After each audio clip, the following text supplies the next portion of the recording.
السلام عليكم ورحمة الله وبركاته دمان قيارته سو دواده ومر kale barnaamij kale barnaamijkeenan caawa insha Allah taala waxaan ku qaada dhigi doonaa dhowr qodob oo ku saabsan arrimaha iyo siyaasadda dalka Mareykanka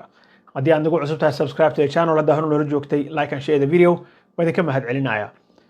ku bilaaba waxa maanta si kadis ah loogu qabtay diyaaradda Air Force One ee madaxweynaha dalka Mareykanka uu raaco gudaheeda madaxweynaha dalka Mareykanka Donald Trump ayaa wariyaasha waxa ay weydiiyeen xilliga lacagtii $2,000 ahayd oo uu sheegay in uu siin doono qof kasta oo Amerikaan ah ay iman doonto su'aashaas ayaa lagu qaaday madaxweynaha jawaab degdegana waa uu ka bixiyay isaga oo sheegay in aan loo weel culan sanadkan inta ka dhiman sanadkan waxa ka dhiman 15 casho hadda November ka dhiman iyo bisha dambe ee December so wuxuu sheegay in sanadka dambe haduu Ilaahay idmo arrinkan u dhici doonto arrinkan ayuu wuxuu sheegay mar la weydiiyayna oo la sii weydiiyay in uu sheego ama cadeeyo xilliga sanadka dambe naftiisa oo any time frame ma bixinaysa baa la yiri waxa uu sheegay in ay noqon doonto sometime next year macna xilli bay noqon doontaa buu yiri ma uusan cadeynin xilliga ay noqon doonto sanadka dambe so dadkii ku tashanayay $2,000 in account-ka ugu soo dhacdo sanadkan waa isku dhamaatay sheekadaas madaxweynaha waa cadeeyay tan kale waxa uu sheegay in dalkan uu ku jiro $37 trillion oo deen ah $37 trillion ayuu rabaa inuu lacagta rebate-ka ama lacagta tariff-ka ama canshuurta uu ka qaado ama uu ku soo rogay wadamada dalkan wax u soo dhoofiya uu rabo inuu ku bixiyo marka arrinka isaga ah waxa uu sheegay in uu rabo inuu dib u dhigo ilaa sanadka dambe nafteedana waxa uu sheegay in uusan hubin xilliga ay noqonayso which means taasoo ka dhigan in waxba aan loo soo wadin sanadkan taasi waa qodobka kale hadaan u gudbo Michelle Obama ayaa la wareystay mar ay buugeeda xayisiisanaysay soo bandhigaysay ayaa waxa inta badan dadka ay weydiiyaan madaxweynaha dalka Mareykanka ma u cararaysa marka waxa ay sheegtay Michelle Obama America in aysan diyaar u ahayn in ay hogaamiso haweeney waxa ay sheegtay kulligeen been baa isu sheegaynaa bay tiri intaan isiye kicino oo niraahno waa sharaxaya Kamala Harris wixii ku dhacay baan arkayay bay tiri isha ka lulata Hillary Clinton baa arkayay bay tiri waxa ay sheegtay Michelle Obama in markaad fiiriso doorashooyinkii dambe oo la soo dhaafay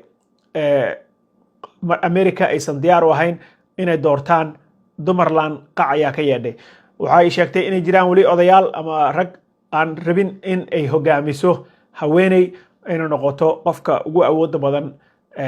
adduunka oo dhan oo the world leader inay u noqoto qofka Mareykanka xukuma waxyaabo badan oo kale baa u weheliya marka waxay sheegtay arrinka isaga ah inaysan hadda America diyaar u ahayn ayadana hadeer aysan isku ceebeyneynin oo meeshaas wajigabax aysan inay kala kulanto aysan diyaar u ahayn taasna waxay ahayd Michelle Obama waxaan insha Allah taala u gudbi doonaa qodobkeena saddexaad ayaan waxaan ka dhigan doonaa insha Allah taala arrimaha fadeexada ah oo ka socda siyaasadda dalka Mareykanka oo faraha la isku muuqaayo Trump ayaa waxa uu amar ku bixiyay oo uu siiyay waaxda cadaaladda dalka Mareykanka Department of Justice in ay baaritaan ku sameeyso soona bandhigto xiriirka ka dhaxeeyay Jeffrey Epstein iyo reer Clinton iyo wuxuu ku cadaadinayaa in ay baaritaan ku sameeyaan maadaama uu uga shakisan yahay in reer Clinton ay xiriir dhow la lahaayeen Epstein iyo ninkaas isaga ah oo fadeexada dhex fadhiya fadeexadan ayaa waxa ay hadeer la bilaabay in la soo bandhigo oo maaragtay loo fasaxo publica iyo dadka caadiga inay arkaan fadeexadan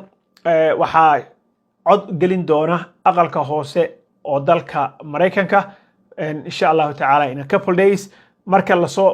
intii la soo bandhigay waxaad moodaa in mudaaharaad fara badan uu ka jiro dhanka siyaasiyiinta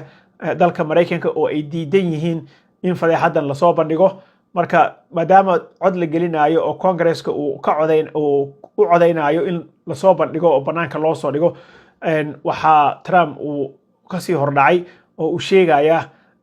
in ay Twitter-kiisa uu ku soo qoray in xiriir dhow ninka uu la lahaa dimuqraadiyiin qolyahan ay ishayaan marka ninkaas odayga ah wuxuu yiri case-kiisa iyo file-kiisa dib ha loogu noqdo madaxweyne Trump ayaa isagoo arrinkan uga faa'iideysanayo in uu ku dacweeyo dimuqraadiyiinta inay xiriir dhow la lahaayeen ninkaas iyo fadeexadaas intaba. So waxa uu rabaa insha allahu tacaala inuu uga faa'iideysto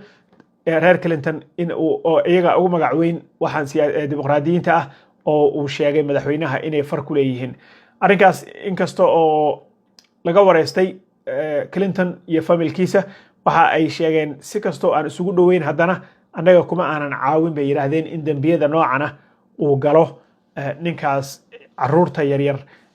faraxumeynta u geysan jiray markii la xirana xabsiga isku dilay. marka faylashii waa la soo sii deyn rabaa hadduu ilaahay idmo, bal iyagana wixii ka soo kordha oo dad ah ama siyaasiyiin ah oo ay soo faragashato waa la arki doonaa, waana lasoo bandhigi doonaa. qodobka afraad ee Maraykanka ku saabsan haddii aan idin yara taabto, representative ama wakiilka gobolka Georgia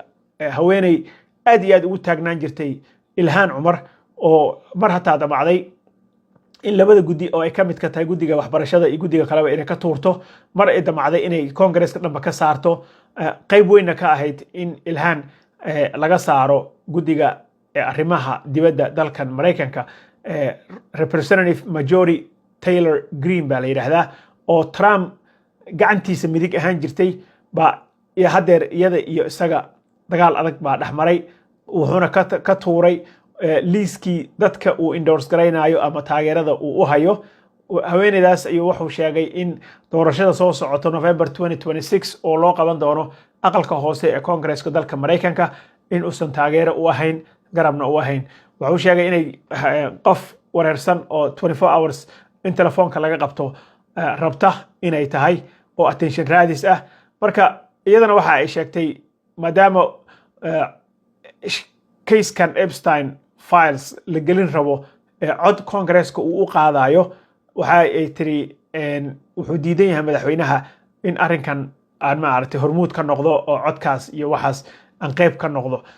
marka maadaama uu og yahay bay tiri in cod la gelin rabo sheekadan, anigana aan aqalkii hoose aan ku jiro ee dalka Maraykanka, waxaa adkaan doonta bay tiri in uu nagu taageero in cod la geliyo madaxweynaha. arrinkaas ma ogola. iyada wuxuu ku eedeeyey in ay